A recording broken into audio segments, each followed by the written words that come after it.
The Patriots beat the Bills and they only throw the ball 3 times. Crazy stuff. They are now first place in the AFC East, first place in the AFC. Patriots are back. The Bills fall to the 7th seed. They are in trouble. The Lions get their first win of the season. They beat the Vikings. Congratulations to the Lions. Can the Dolphins sneak into the playoffs? Tua has been playing better. They've taken care of their business these last few weeks. Can they sneak into the playoffs in this tough AFC? Herbert and Burrow play against each other for the first time in their careers in the NFL. The Chargers beat the Bengals. We'll touch on how they did and if both teams are going to make the playoffs. In the Premier League, Tottenham are now 5th. After appointing Conte, they've been doing much better. Can they finish in the Champions League position? Can they finish in the top 4? Man City take the top spot in the Premier League after a 3-1 victory against Watford and Chelsea losing to West Ham. They are at the top of the table. What does this mean in the Premier League? And in the NBA, Sabonis, Lillard, and Turner are now available. The Pacers are having a fire sale. It is time to rebuild. They look at their roster and they need to make some moves. Lillard wants a 2-year, $107 million extension. People are asking him to leave, to go somewhere else, and it just looks like Lillard is not built like that. He wants to stay there. He wants to keep making a ginormous amount of money. I don't blame him. I mean, it's always tough to move, but that's what's coming out. 2 years, 107 for Lillard. All of that on this episode of the Hard to Handle Sports Podcast. Let's get started. The Patriots beat the Bills 14-10 on Monday Night Football. We kind of knew what we were signing up for just by the pregame show. Everything leading up to the game in Buffalo, the conditions were terrible. The wind was going crazy. It was going to be a hard game for the offense to get anything going. We knew that, but we never expected Bill Belichick to just throw 3 times the whole game. We were at the top of the 4th quarter, and they had only thrown once in 3 quarters. And that was enough. Even Bill Belichick called it a high school. It looked like it was a high school game out there. They were just running the ball, and it worked. The Bills are struggling. The Bills are not living up to their potential. They're not living up to the hype that they got in the preseason. They're definitely not following up last season with a strong follow-up season. And now the Bills are the 7th seed in the AFC, and they play the Bucs next. So potentially after this weekend, they could be out of the playoffs, which is just crazy because the Bills, they beat the Chiefs like week 4, week 5, and people were crowning them. They were thinking, okay, the Bills are going to represent the AFC. This is the start of, the Bills taking over the AFC. And now they're not even in first place of the division. They lose to the Patriots. They're 1 game back. Thankfully for the Bills, they do see them in 2 weeks. The Patriots, or 3 weeks. I think they play the Bucs this week. Play the Panthers, and then they play the Patriots again. So we'll see how they do, but the Bills need to get it together. The Patriots had a great plan. They were just going to run the ball. They're going to run the ball. Hopefully they break one, and they did. They took the lead. They got the 2-point conversion, and then they got a couple more field goals, and that was enough. And although the Bills defense, if you guys saw the Micah Hyde post-game interview, he got a little upset because they interviewed the guy that was interviewing them. Did ask a kind of foul question. He was just saying that it's the first time a team has lost when the other team has only thrown the ball 3 times. And how does the defense feel about that? Are you embarrassed? And Micah Hyde and another Bills players, they just got offended. They were like, what kind of question is this? But I think if they were to just be able to talk freely, to just open up and really express themselves, they would say, hey, the defense did their thing. We held them to 14 points. The Patriots, who have been scoring a lot, who've been beating their opponents by 10 plus points these last few weeks, putting 50 on some teams. We know the Patriots could score. The defense did their thing, holding them down to 14. But the Bills' offense was just terrible. It was atrocious. It was hard to watch. They couldn't get anything going. And then at the end of the 4th quarter, they got a few drives into the Patriots red zone, and they could not convert. Josh Allen took sacks that he was not supposed to. He tried to make, the big play. He tried to extend the play. A lot of times, Josh Allen should just throw the ball away, live to see another down. But he keeps trying to bully ball. You shrug off 2 or 3 defensive ends, shrug off a couple linebackers on the way to make a play, and those plays were just not there. Even when he did escape a tackle or two, the wind was just too strong for any improvisation play to work. If the ball stayed in the air any time, the ball was just gonna lose its spin, lose its accuracy, and I think the Patriots knew that. Bill Belichick saw the forecast, and he had the perfect game plan. The defense, as we know, the Patriots always have an elite defense. This year's no different. They have one of the best, if not the best defense, opportunistic defense in the NFL. And the Bills just couldn't figure it out. They tried to play a little conservative in the first half. In the second half, once they started, trying to do what they usually do, it worked a little bit in the fourth, but not really. They couldn't really score. The only way the Bills scored was when the Patriots, Harry, the punt returner, hit him in the helmet, and they give the Bills the ball from like the 18th, and then it was just like one slant, and they scored a touchdown. Other than that, the Bills would have just scored 3 points the whole game. It was atrocious. The Bills are on a downward spiral. I would not be surprised if the Bills do not make the playoffs. If you look at their schedule, they have the Buccaneers this week, the Panthers, the Patriots, the Falcons, and the Jets. So they should beat the Jets, they should beat the Falcons, and they should beat the Panthers. I don't have any belief in them to beat the Buccaneers this weekend. I think the Buccaneers should take care of the Bills, especially how the Bills are playing right now. And going to Foxborough to play the Patriots to get revenge, I don't see them having that desire, having that, they don't have the team. They don't have the guys for it. I think the Patriots have their number. They're in their head. They just bullied them in Buffalo. So I don't see them beating the Patriots. So it's 3-2 good enough to get them into the playoffs. They're 7-5 right now, so that would make them 10-7. Is 10-7 enough in the AFC? And if they slip up once, as we've seen, the Bills have been capable of losing. They lost to the Jaguars. We'll see how they do against the Panthers or the Falcons or the Jets. The Panthers and the Falcons, they're capable of having a good game and pulling up an upset. And the Jets beat the Bengals, and the Jets beat who the Jets beat. They beat a couple good teams. So the Jets also have potential to upset teams. So we'll see if the Bills get through their 3 victories that we're giving to them. But it's looking tough. What a fall from grace from the Buffalo Bills for making the AFC Championship game. And Josh Allen needs to get it together. He got that massive contract, huge extension, deserved to a degree because he had a great season last year, second in the MVP. But now, he has to follow that up. He has to earn that paycheck every season. And this season, he's not having the best of years. He struggled yesterday, and it's just incredible that the Patriots were able to win, just throwing the ball 3 times. Just the fact that Bill Belichick is able to do that, he doesn't care about players' feelings or if they don't get the ball. We're gonna run the ball, and it's funny how Manning. If you watched the game in the Manning telecast, they were saying that what's his name? Mac Jones could just go to the bus. He doesn't even have to shower. He doesn't have to clean up or anything. That he's good. They could even use the uniform next week. He did nothing, and that's fine. That's fine because Bill Belichick had a game plan and he stuck to it. And Bill Belichick, he's the GOAT, man. He's the best coach of all time. I think he's the only one that has the cojones to do this. And it worked. So credit to Bill Belichick, and also not so much credit to that Bills offense, because that Bills offense was atrocious yesterday.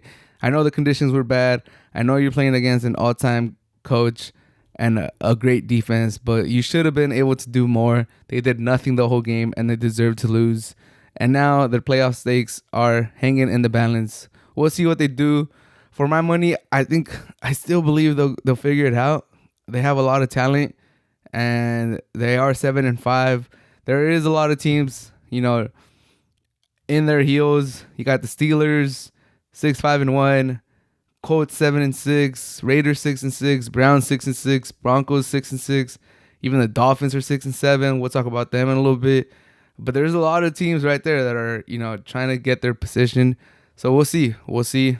But I do think the Bills will figure it out and they'll get there. But nevertheless, What a game. I hope everyone watched it. It was a great, I wouldn't say great game, but it was an interesting game. It was a different game. You wanted to keep watching just to see like, whoa, is this really happening? No throws, terrible conditions. Kicker Nick Folk was shooting wide left because he knew the wind was going to push it right. It was just insane. What a game.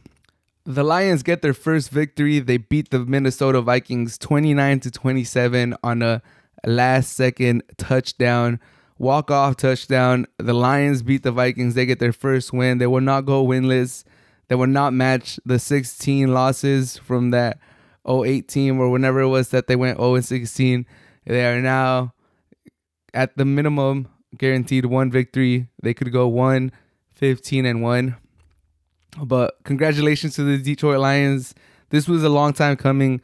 They've been fighting. They've been competing under Campbell. You gotta give Campbell, credit. We'll see how it turns out. We'll see if he's the coach for the long term. That's still to be seen. But at least for this season, he has his guys fighting. He has them competing. I'm thinking like the Ravens game. We all saw that 65-yard field goal kick. That went in. That was a heartbreaking loss. They have been blown out in some other games, like against the Packers. Even the Colts victory, they made it a little... even the 49ers victory at the beginning of the season, they made it look a little better at the end, but that was a blowout. But they've had other tough losses against the Vikings earlier this season, and they even played the Steelers tough. They got that tie. So they've been in some games. They lost to the Bears also by 2 points. So they've been in games where you're like, okay, the Lions have a chance. Is this going to be their first victory? They've been flirting with the victory, with the tie. They got a tie, and you're like, okay, if this is not it, if they can't beat the Steelers without Big Ben, when is it going to come? When is it going to come? Is it going to come against the Eagles? No, they get routed by the Eagles. Is it going to come against the Browns with Baker Mayfield, struggling with all the OBJ drama? No, they lose by 3. Could it be the Bears? The Bears are struggling. Nope, they lose by 2. And now you think the Vikings just love to let their fans down. They kind of reminds me of the Raiders. They just give you enough hope. They give you enough, excitement, and then they crush you. And the Vikings, who had been playing pretty good, they lost to the 49ers. No shame in that. It was a great game. They beat the Packers. They beat the Chargers. They fought hard against the Ravens. So you think, all right, the Vikings, as it's been their motto this whole season, they've been competitive every game, coming down to the wire, and their season hanging on a balance. They're 5-6. They need a win. If they get to 6-6, they have a chance. They're probably going to be the 7th seed, tied with the Washington, and we'll see how the season ends. So leading up to this, it was like, okay, the Vikings know they got to get it together. They're playing the winless Lions. This could be a blowout, or it could be another close game like it was earlier this season. But myself, I thought it was going to be... I thought the Vikings were going to take care of the Lions. I picked up their defense on fantasy. I was like, all right, this is easy. Give me some 10 points. Get the Vikings a victory. Push them back into the playoff contention. And then we'll see how they finish their season. But the Vikings love to Vikings, and they lost to the Lions. They put themselves in a hole. They were down 20-6 at halftime. They fought back in the second half, took the late lead. Kirk Cousins drove them down to get that game-winning touchdown. It looked like they were gonna walk away with the victory, and they blew it. That defense couldn't hold like it's been doing this whole season.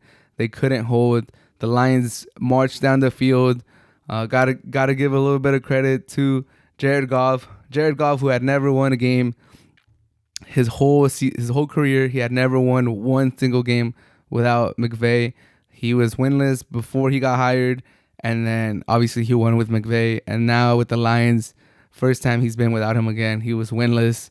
He gets that monkey off his back. He throws for 3 touchdowns, 1 interceptions, and all of this without Swift. So I'll give a little bit more credit to the Lions too, doing it without their star or up-and-coming star running back. So impressive by the Lions. Jared Goff showed a lot. I still don't think Jared Goff is, an upper echelon starting quarterback. He's still, towards the bottom. But I like what he showed right there. He got the victory. And for the Vikings, I think that's it for the Vikings. This was their chance to go back to 500, which they've been fighting the whole season to get to 500. This could have been it, 500. They would have been tied with Washington football team for that last spot in the NFC. But now they're 5-7, and it's too tough of a mountain to climb, in my opinion. And if you can't beat the Lions, I don't think you deserve to make the playoffs. But that doesn't take away nothing from the Lions. They've been fighting hard this whole season. Congratulations to the Lions. This was overdue. I'm glad they got that one victory. Because, man, going 1-16, 1-15 before, or going 2-14, 2-15 now with the 17-game schedule. It sucks. It sucks. It's terrible. But there's a lot of teams that do that every season. Every season, the number one pick usually has 2 or 3 wins. So if you have a terrible season and you only win 1 or 2 games, maybe 3, you're like, okay, we had a terrible season. Let's get this high draft pick and, move on. If you're one of those unfortunate teams that never get to win, you go down in history. That could really impact like your confidence and everything. Like you're really like one of the worst teams ever. Like terrible. There's a lot of 2-14 teams. There's some every season, but you went winless.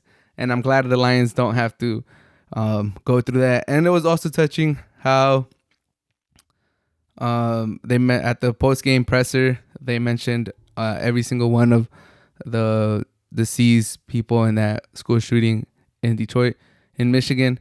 I think that was that was nice. Dan Campbell, first victory of the season, first victory as a head coach, because this is his first season as a coach. And he takes the time to pay his respects, to mourn them. That was nice. So I'm a Dan Campbell fan. We'll see if he gets more victories, but he's showing that he has a lot of great character, and he shows that he's a leader of men, and you could obviously tell that the Detroit Lions are fighting hard for him. So that goes a long way. We'll see if he gets his X's and O's and if he's able to build the team, and we'll see how he does down the line. But you could at least say that he's a good leader, and his players play tough for him, and that says a lot. So congratulations to the Detroit Lions and Vikings. You guys are done. Don't look now, but the Dolphins have won 5 straight. They are now 6-7, and they've pushed themselves back into the AFC race. Although they are the 13th seed in the AFC, and they have a mountain still to climb. You got the Broncos ahead of them. You got the Browns ahead of them. You got the Raiders, the Colts, the Steelers, the Bills, the Bengals, the Chargers, all of those teams fighting for 3 wildcard spots. But can the Dolphins actually do it? They're on a 5-game win streak. They've beaten the Ravens, and they've taken care of some pedestrian teams, the Texans, the Jets, the Panthers, the Giants. So the only real impressive victory right there that you would say is a quality victory is probably the Ravens. They beat them on Thursday Night Football. It was a pretty ugly game. It was boring. I remember I was taking a flight and I was watching that game before boarding, and I was like, "This is boring. This is a boring game. I'm not missing much. I'm about to probably miss, the second half because I'm gonna be in the plane, but I don't think I'm missing much. This is not that entertaining." But I did not know that was the second game in their 5-game win streak. They're now 6-7. After starting 1-7, so congratulations to the Dolphins. They're fighting, they're competing, and lucky for them, they have the Jets coming up and have the Saints. The Jets, as we know, they're terrible, and the Saints without Jameis, Kamara, we'll see if he comes back. Michael Thomas is done for the season. That defense is still good. That offense is just terrible. Who's gonna be their quarterback? Is it gonna be Seaman? Is it gonna be Hill? We don't know. But you could realistically see the Dolphins extending their win streak to 7. They could take care of the Jets. They could go to New Orleans and take care of the Saints. And at that point, they'll be 8-7 with 2 games left against the Titans and against the Patriots. And the Titans, it looks like they're falling off a cliff. We'll see if A.J. Brown is back at that point. We'll see if Julio Jones is back. We'll see if they come back, if they're healthy, because they've been injured the whole season. A.J. Brown hasn't been able to stay healthy. Julio Jones hasn't been healthy for like the last 3 seasons. 2-3 seasons. So we'll see. That's definitely a game they could win. Dolphins versus Titans. They could win that game. So if they take care of the easy ones, or the so-called easy ones against the Jets and the Saints. They position themselves to just play a great game in Tennessee. We'll see. The Titans might be desperate at that point. We'll see how the Colts and they do. But they could. I could see a scenario where the Dolphins beat the Titans, and then it comes down the final game of the season. They play the Patriots at home, and it's crazy because the first game of the season was against the Patriots. So to have the Patriots at the beginning, at the end, that's a weird schedule, especially seeing teams play each other 2 out of 3 weeks, kind of like how the Steelers and the Ravens played each other. But the Patriots, they might have the first spot locked in. Obviously, if they get the first spot and they get a first round bye, they don't want to rest their players for too much. So I will think that they would play their players this last game. But we'll see how much the Patriots are playing, how much they have left to accomplish at the end of the season. Will the Patriots have the number 1 seed wrapped up? Are they still going to be playing for that number 1 seed? If the Patriots are playing for that number 1 seed, then that makes that game a lot tougher for the Dolphins. If the Patriots are able to wrap it up at that point before week 17, then that bodes well for the Dolphins, who will be fighting for their playoff lives at that point. So can I see it happening? Man, it's tough. It's tough because I would like to say that they will beat the Jets and they will beat the Saints. But the Titans and the Patriots, that's a tough way to end the season. I'm thinking both teams are going to be desperate for different ways. I think the Titans are going to be desperate to hold on to the AFC South. I think the Colts are coming. The Titans are kind of falling down. We'll see how the Titans are doing at that point. And the Patriots will definitely be in the contention for that number 1 spot at that point. Like they're the number 1 seed right now in the AFC, and they still got the Bills left. So we'll see how that plays out. But the Titans, they got the Steelers, they still got the 49ers, and they got the Dolphins. So depending on how the Titans do against the Steelers and the 49ers, they might be desperate going into the Titans game as well. So that's shaping up to be a very, very pivotal game for both teams. And for the Patriots, like it'll be tough to beat them regardless. Even when they don't play the starters, it's still going to be tough. But the Patriots have the Colts, the Bills, the Jaguars, and the Dolphins.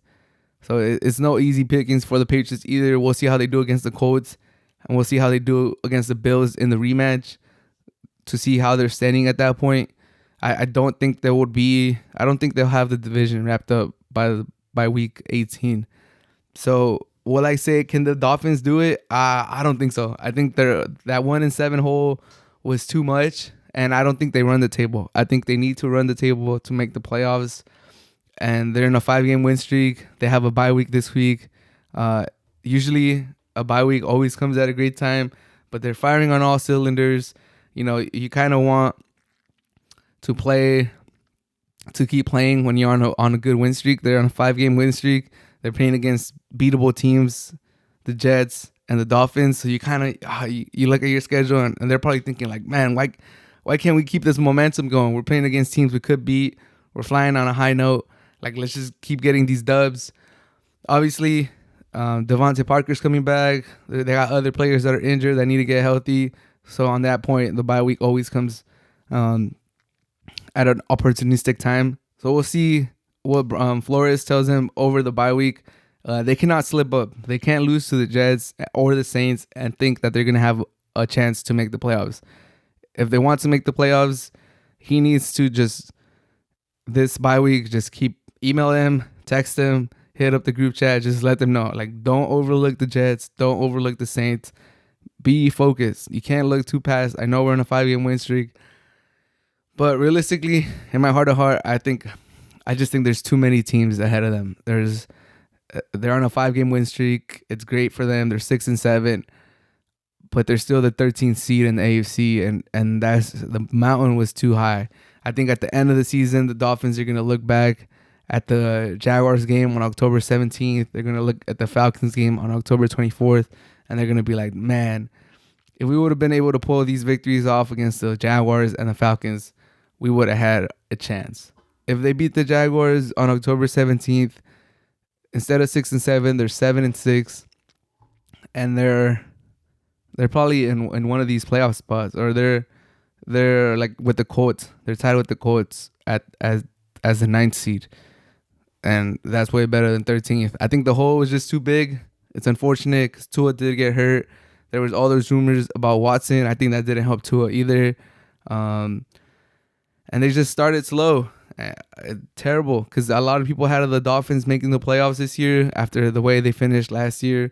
Brian Flores, who a lot of people were thinking could be coach of the year, is just I feel bad for Dolphins fans because this 5-game winning streak has been good. Tua's been playing good. That offense has been playing better. That defense has really stepped up. A lot of things are going good for the Dolphins. If they're able to run the table, they could be one of those teams that you're like, whoa, where did they come from? Are they going to make some noise in the playoffs? That defense is good. They're playing sound offensive football. Can they make some noise? Can they upset a team? But it just looks like they're not going to get a chance. And I feel for the Dolphins because I think they were one of the teams I picked to make the playoffs as a wild card. And it's just, it's tough. It's tough. But Tua earned his starting position? He's been good. He's been more than good. He's been solid. He's been more than solid. He's been good. I don't want to say he's been great, but he's been good. He's definitely impressed me. Him and Waddle definitely seem to have something going, and that's exciting. Or Waddle in his rookie year, Tua in his second year. That's exciting. That should get you excited as a Dolphins fan. You got Gesicki, you got Parker. Gaskin is doing a little bit of something. If you get maybe another explosive running back, and maybe a elite wide receiver to pair with Waddle, because Parker's just always hurt, then this offense could really start to take off. And if you're Watson, and if you're the Dolphins, I still think you want to go for Watson just because the pieces are there. Gesicki is one of the higher end tight ends. Waddle looks like he's going to be a star in the NFL. Gaskin's not a bad running back. He can run. He can catch. That defense is starting to shape it up. It looked like the Dolphins 1-7. Like, does Watson still want to go here? Like, they're 1-7. They're not doing that hot. At the very least, the Dolphins, that pick that they gave away, is starting to push up into the draft boards, so it doesn't feel as bad. If that's any solace for the Dolphins, but great run that they're in. Hope the Dolphins get healthy and hope they game plan well during this bye week. But in my heart of heart, in my opinion, I'm sorry, Dolphin fans, I would have to say that it's too little too late. Burrow versus Herbert for the first time in the NFL. 41-22, the Chargers beat the Bengals, and it was a very entertaining game.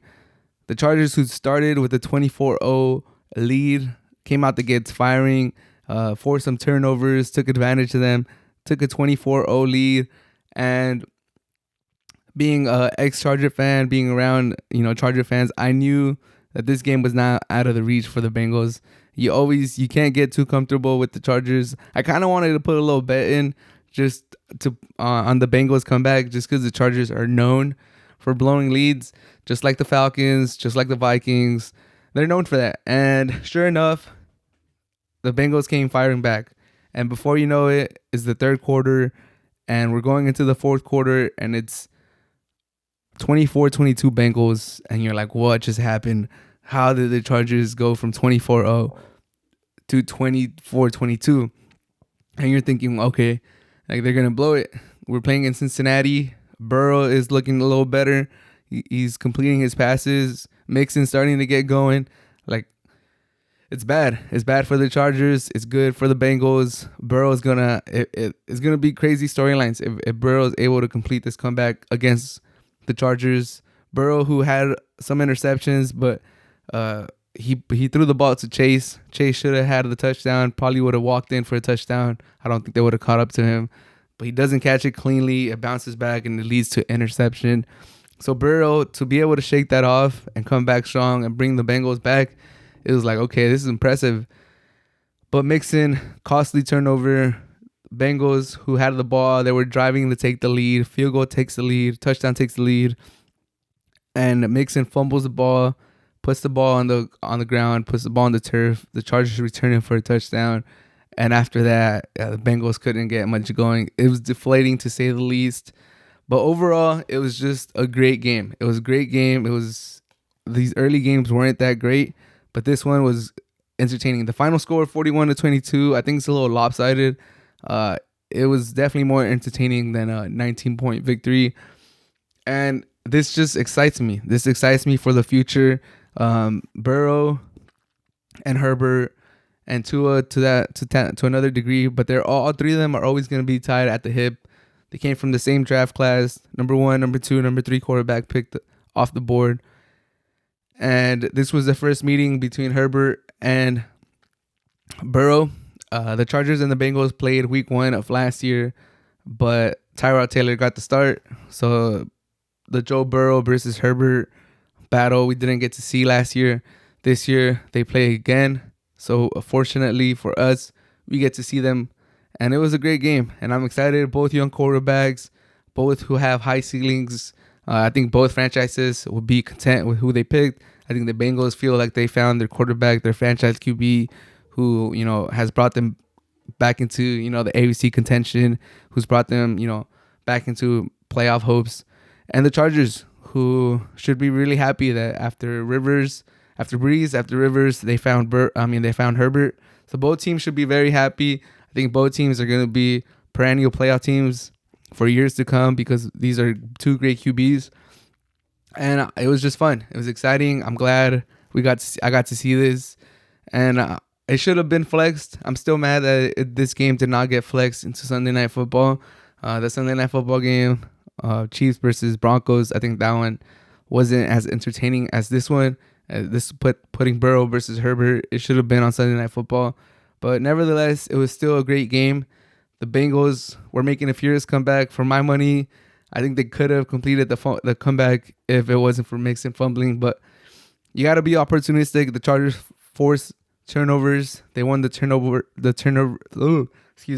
won the turnover battle, 3-4, not by much. The Chargers fumbled 2 and they threw 1 interception themselves. But this game was definitely closer than the score shows. And now the Chargers are the 5th seed.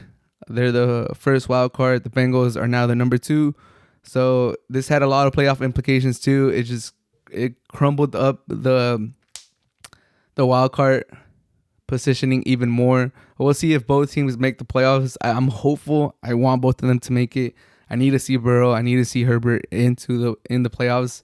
I think they both will spice it up. These even more young quarterbacks in the playoffs. Like, let's do it. I want to see Herbert. I want to see Burrow in the playoffs more than an old Ben Roethlisberger or Carson Wentz with the Colts or Derek Carr with the Raiders or Baker Mayfield with the Browns or Teddy Bridgewater with the Broncos. Tua, I wouldn't mind seeing Tua in the playoffs, but I think if we get the Chargers and the Bengals in the playoffs, it would just spice up the playoffs even more, just having 2 more marquee quarterbacks. And right now they're the 5th and 6th seed. We'll see if they're able to stay in that hunt in one of these positions. It's gonna be a dogfight to the end. 3 teams are 7-5, another is 6-5-1. Colts are 7-6. It's gonna be a dogfight to the end. The Chargers are just 1 game back against the Chiefs, so they're still in it. The Bengals are just 1 game back against the Ravens, so they're still in it for the AFC North and the AFC West, respectively. The AFC is just a clusterfuck.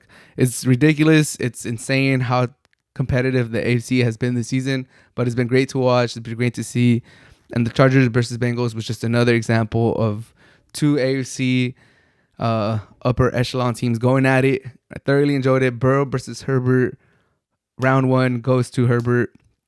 And we're probably going to get 12 or more rounds of this. And I'm here for it.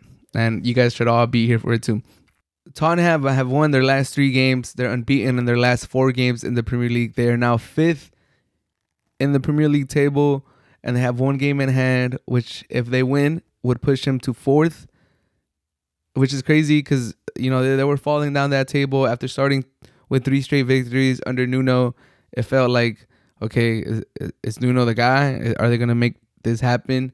And we clearly found out that, Nuno's tactics weren't, that entertaining. They weren't that fun. They weren't that sound. And Tottenham quickly moved away from Nuno. But now with Conte, they've won 3 in a row. They're unbeaten in their last 4 games. And they find themselves in 5th place with 25 points, 2 points behind West Ham, 1 point above Manchester United, and like I said, they have one game in hand. So can they potentially finish top four after it looked like they had no shot? They're right there. They're literally 2 points behind West Ham, and they have a game in hand. I think they could do it. I think Conte, it shows you the difference between a good coach and a great coach, or a good coach and like an elite coach. Conte, he's a master. He's a tactician. He knows what he's doing. He's proven record. He's done it everywhere. Premier League, Italy, you name it. He's won the league. He did it with Chelsea. He did it with Inter. He's a savant. He knows what he's doing. So I do think Tottenham has a chance to make the top four. Unfortunately for them, it just came out that they had a COVID outbreak. They're going to lose some players. Their Europa League lives are at stake this Thursday. So that might be tough for them to get over. But I do think that Tottenham will have what it takes to make it to the top four. I think Conte will get it together. I think it has to happen for Harry Kane. He has struggled in the Premier League. His conversion rate I saw is like in the 2 percentile. He's terrible. He's been bad. There's no other way to put it. He's in the slump. They should have sold him, in my opinion. He didn't want to be there. He had been loyal to the club. He had given them a lot of goals, a lot of success. No titles, but he had been, a star for Tottenham. I think they should have let him go. And now I don't know if that's having an impact on his game or if he's just off, but he's not the same player. But I do think that he's such a good player. He still shows up for England, that he will eventually turn it around. And if Harry Kane gives you anything, which would be more than what he's giving you right now, I think Tottenham does have a chance to finish in the top four. And their schedule does get a little tougher coming up. They do have to go against Brighton, and then they play Leicester, and then they play Liverpool at home. Those are 3 tough games. And then they have a quarterfinal against West Ham. And yeah, so in the Premier League, there's always never, an easy game. Everyone's tough. Anyone could lose to anyone. But Brighton has been tough. They're 9th in the table. Liverpool, obviously they're tough. They're in great form. Leicester City, they've been up and down, but they're still a tough out. So we'll see how Tottenham gets through these games. I do believe in them. I definitely believe in them more than I did under Nuno. Conte has definitely turned this team around. They look more cohesive. They look like they have a plan going into games. And they're executing better. They're putting a better product on the field. So I like Tottenham. I do think they have Champions League aspirations. We'll see how Manchester United does with their new head coach, Ralf Rangnick. And Arsenal has fallen down a cliff again. They've lost 2 straight games where they've led. So we'll see how Arsenal is starting to look like pretenders again. It looks like they just took advantage of a soft schedule. So we'll see if Arsenal competes. West Ham just had a massive victory against Chelsea after a couple losses and a tie. So they'll definitely be contending as well. So we'll see. We'll see how they do. This season is turning out to be a great one. Where there's a fierce battle at the very top. 3 teams fighting for the Premier League title, and then there's going to be like 3 or 4 teams fighting for that last Champions League spot and for the 2 Europa League spots. And then a little bit behind them, I think the Wolves, Brighton, Aston Villa, all those other teams are starting to filter themselves down the table. But I think Tottenham, they have as good a chance as the other teams to get that final spot for the Champions League next year. So that should excite you if you're a Tottenham fan. We'll see if they do any transfer activity in January. And hopefully for this outbreak that just got announced, hopefully it's not too severe. It does look like it's a massive outbreak. So it does look like they're going to lose quite a few players that are going to have to quarantine for 10 days. I have read that they're talking to the Premier League about their game against Brighton. Hopefully for them it gets postponed because they would be at a disadvantage. We'll see but they already have a game that they're down. They still got to play Burnley. So to having 2 games that they haven't played in this congested Premier League schedule, it's going to be tough. The Premier League might just tell Tottenham that you're going to have to suck it up and keep playing. Their Europa League's hopes looks pretty dire now that they don't have the players. It still hasn't been released who caught it. So I don't know if it's like one of the key important players. But either way, losing 8 players is no joke. So Unfortunately, Europa League looks like it might be a lost cause, but Premier League is still. I think they can still fight for top four. And like I said, it's sad that the outbreak came at this time when they're starting to get their footing, when they're starting to get some traction going. But I think Conte is the right man to steer the ship. So we'll see how Tottenham does. And I hope they get through this outbreak first and foremost. It's you never want to see it. We are getting into the winter time, so it does look like COVID might impact the Premier League again. And hopefully for the league, hopefully for everyone, there's not too many outbreaks and we're able to just keep going forward. But like I said, I do believe in Tottenham.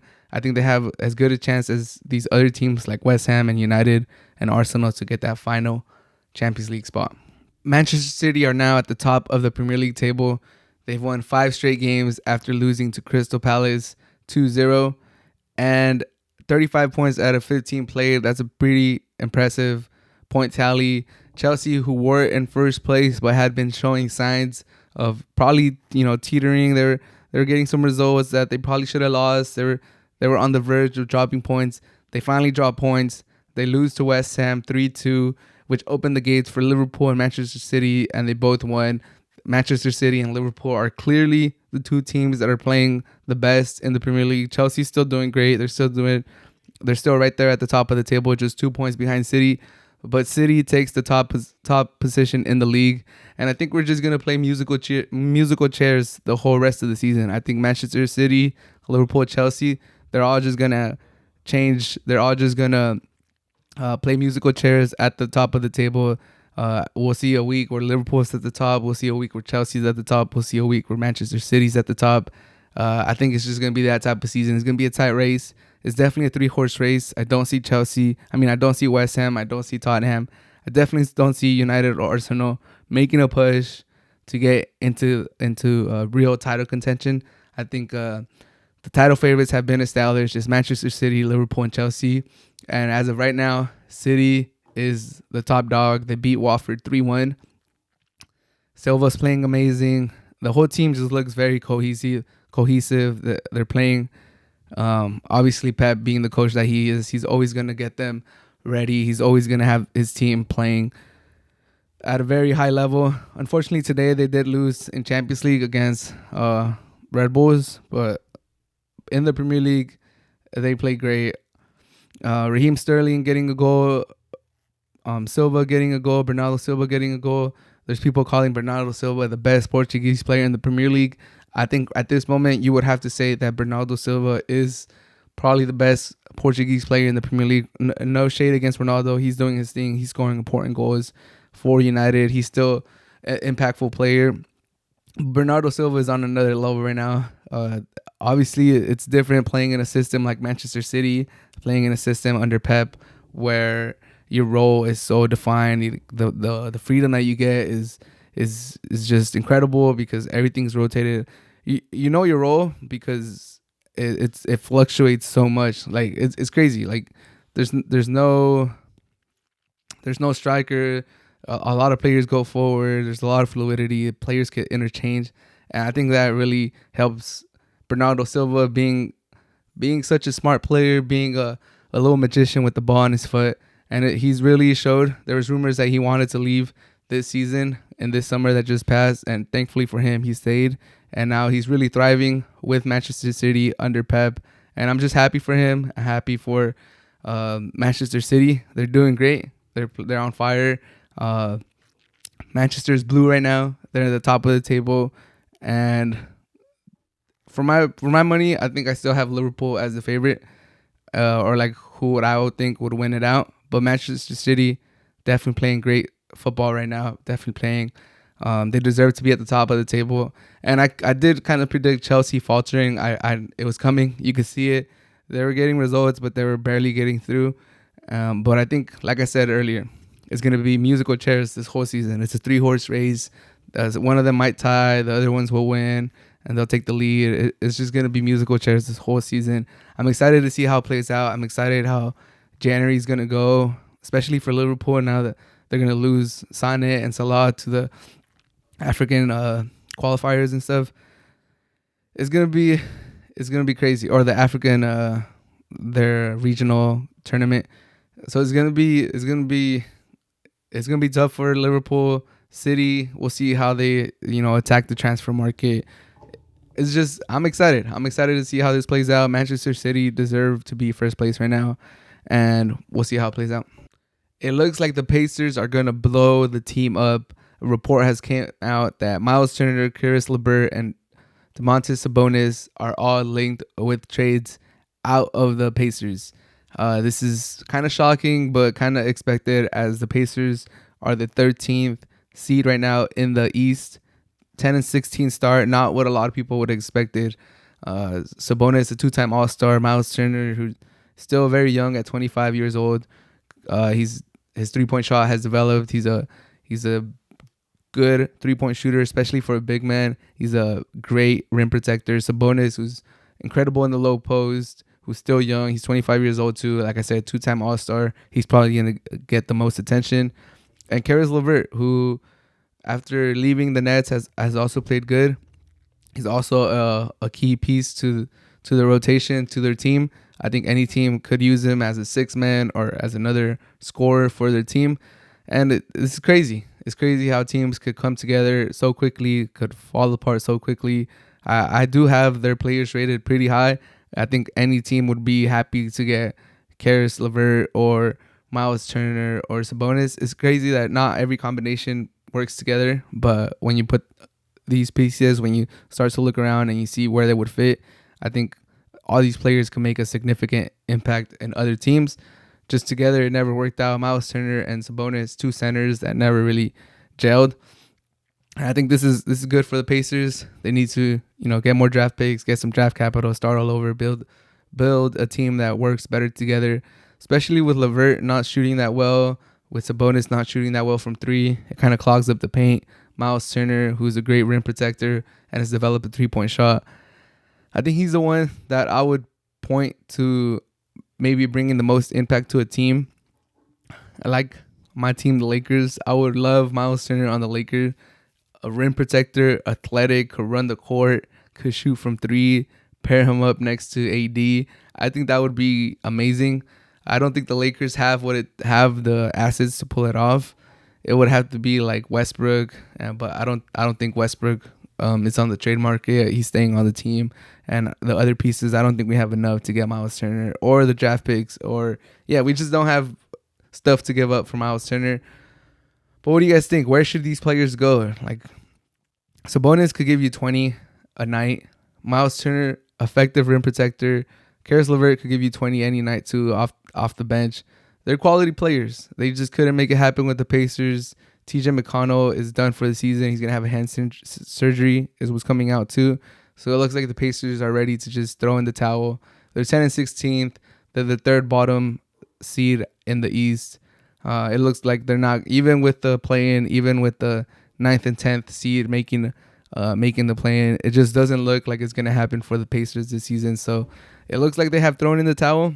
They're going to blow the team apart. They're going to try to get what they can for Miles Turner, LeVert, and Sabonis. I think if they get rid of all three of them, that would be maybe too much. I think maybe they should just move one of the centers, maybe LeVert, try to get what you could get for LeVert. But I would, in my personal opinion, I would try to keep Sabonis. I think he's the most valuable for the Pacers. I think you could get a lot from Miles Turner, or maybe not. I think there's been rumors through the years that they've tried to move him and nothing has came to fruition. So we'll see what they're able to get. If teams are lowballing them on Miles Turner, then maybe the Lakers pull something off. But I think all three players could definitely help out a team, especially a playoff team or a team higher into the standings. LeVert maybe to the Knicks or Sabonis. I don't think Turner would work because they already have Robinson. But I do think, like I said, I'm shocked. I'm kind of shocked that they're blowing up the team because 25, 27 years old, still pretty young. If you get another player, which is kind of hard because the Pacers are not that big of a market. But it is what it is. This is the life of the NBA. You build a team, you try it out for a couple of years. If it doesn't work, you blow it up, you rebuild, you get more draft picks, you try again. This is the NBA. And, none of these players are like top 10, top 20 players in the league. So it makes sense why you would want to blow it up, get a draft pick, shoot for the fans, shoot for the stars again. Hopefully one of your draft picks ends up being a top 20 player, and then you go from there. So it is what it is. When you start 10-16 in the East, this is what it will do to you. Let me know what you guys think. Where should these players go? Miles Turner to the Lakers, is that a real possibility? Can we make that happen? I know there's going to be comments. There's going to be people thinking, oh, Laker fans always thinking every single player is going to go to their team. Not every single one, just Miles Turner. And another report comes out that Lillard wants a 2-year, $107 million extension with the Blazers. I don't understand this, man. I mean, I get it. You want to get money. You want to get paid. 53.5 a year. Anyone would obviously take that. Getting paid that much money in your year 35, year 36 season, in your age 35, age 36 season in NBA. That's great. Secure the bag. Good for you, Lillard, if you get this extension. But, man, does he not want to get a championship? Does he not want to get a ring? I get being loyal. I get being loyal to the team that drafted you, the team that gave you your generational wealth, the one that took a chance on you, the one that believed in you, the one that, the fans that have been there forever, the everything. Like seeing the same people when you drive to the arena, seeing the same people who, get your uniform ready, clean your shoes, all that stuff. You build a family. I get all that. Good for you, Lillard. Like, it's great. You probably have a routine. You probably have a nice home in Portland that you love. You love the community. You don't want to. You probably have kids that you don't want to move from your school. There's a lot of things you probably love about Portland, which would suck to move. But do you not want a ring? Do you not want a ring? Come on, Lillard. You're such a good player. You deserve to compete for a ring, man. Like, it's not gonna happen with the Blazers. It's just not. Like, we've had enough time to see it, and it's just not gonna happen. It's just not gonna happen. It's not. Like, there's been enough movement. There's been enough players going through there. Maybe if Ben Simmons gets traded there and he brings some defense to that team, and he has the desire and he's over his mental struggles and he's just an elite player, maybe they can make something happen. But other than that, their defense is still terrible. Lillard is doing too much on offense. He doesn't have enough help. The West is stacked against him. They don't have enough to win 2 or 3 series in a 2 7-game series, 2 3 7-game series to get to the final. They don't have enough to compete against these elite teams in the East. They can't beat the Bucks. They can't beat the Nets. They probably can't even beat the Bulls. Like, it's not gonna happen with the Blazers, man. It's not. And like, you should feel I know you made the Western Conference Final 2-3 years ago against the Warriors. So you might have had a chance then, but I don't think no one really, out of the 4 teams that were left, I think the Blazers were probably the 4th favorite to win that year. You never really felt that you were going to win the chip as a Blazer. And I just want Lillard to experience that. I want him to experience being on the true contender that you legitimately have a chance to win the championship. And I still don't think he's felt that. I still don't think he's been part of a team that truly, in their heart of hearts, believes. I know we all say, they're all going to say that, yeah, we have all the players we need here. We have all the players in-house. Like, we don't need to look anywhere else. I see the locker room every day. I see us in practice, and I know we have what it takes to win it. But in your heart of hearts, there's only like 2 or 3 teams every season that could really win it all. And I don't think Lillard has ever experienced that. And I want him to.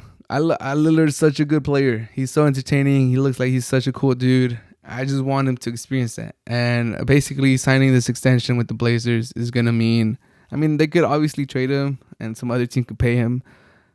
But I was hoping that maybe he gets to free agency at the twilight of his career and he, rains some threes with some other team, makes a playoff run, is part of a team that is legit championship contender. But if he signs this, it kind of just, it feels like he's just going to stay with the Blazers and he's going to be a career-long player. And there's nothing wrong with that. There's some greats. Kobe did it. Duncan did it. Nowitzki did it. There's other players that have been just for one team their whole career. I'm sure Lillard wants to be one of those players. But the difference is Kobe won championships with the Lakers. Duncan won championships with the Spurs. Nowitzki got his one championship with the Mavericks. And it looks like Lillard is not gonna get that with the Blazers. And I mean, I'm happy for Lillard if this extension goes through. Get your money, get your chickens, secure that generational wealth for your family. But I think you've made enough money. You should be comfortable. Obviously, I don't want to count your coins. I don't want to count your money. But dude, I just want to see you compete for a championship, and it's not gonna happen with the Blazers. I'm sorry, it's not. I'm 100% sure it's not going to happen. And I'm sorry, Blazer fans, you guys are probably going to hate me, but come on. He's been there for what, 10 plus years, 10 years, 10 years. And it hasn't happened. And it doesn't look like it's going to happen. Like, I'm sorry. It just doesn't look like it's going to happen. Defense is still not there. Coach, maybe we'll give him Chauncey Billups another year. But he's giving him this year. They were saying, all right, give him this year. And he's giving him this year, and nothing's changed. Defense is still terrible. They don't look like a powerhouse in the West. Come on, Lillard. Don't sign that extension. Go somewhere else. Or if you do sign it, I hope you have a plan to get out of there. Get that money, and then next year request a trade, or this summer request a trade. I don't know. But I feel for Lillard because I want him to compete. But he might just be a Blazer all-timer, a Blazer for life, and I guess that's fine. At the end of the day, if that's what Lillard wants, that's what Lillard wants. And he's going to get paid. So it is what it is. Whatever Lillard does, like I said, it's up to Lillard. But for me, I would have liked to seen him really contend for a championship. But that should do it for the Hard to Handle Sports Podcast. This has been episode number 76. Thank you so much if you made it to the end. Make sure to subscribe to the YouTube channel, subscribe to the podcast. And I hope you have a great rest of your day.